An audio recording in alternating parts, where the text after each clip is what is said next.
Ya, sementara itu personil Satreskrim Polres Oku Selatan juga melakukan pantauan kualitas dan harga beras di pasaran bersama Dinas Ketahanan Pangan.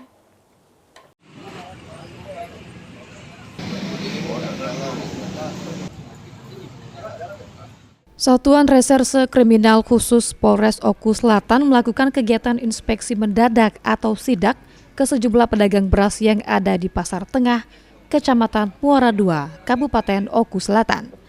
Sidak yang dipimpin secara langsung oleh Kasat Reskrim Polres Oku Selatan, Ibtu Idam Kholik, untuk memeriksa kualitas dan memastikan harga beras tetap stabil pasca adanya temuan kenaikan harga beras beberapa waktu yang lalu.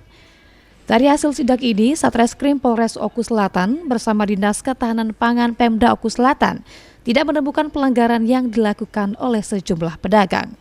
Harga beras premium maupun medium di sejumlah pedagang tetap stabil sesuai dengan harga eceran tertinggi atau HET. Begitu juga dengan ketersediaan atau stok beras cukup banyak dan aman.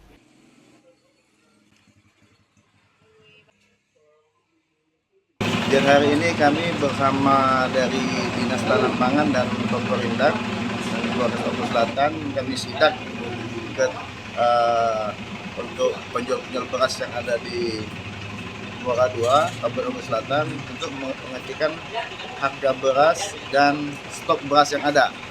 Alhamdulillah untuk stok beras Oku Selatan masih mencukupi dan harga beras masih sesuai HET. Untuk stok sendiri, Pak? Untuk stok tadi kami cek masih banyak untuk ketersediaan stok untuk mengcover Kabupaten Oku Selatan masih terpenuhi.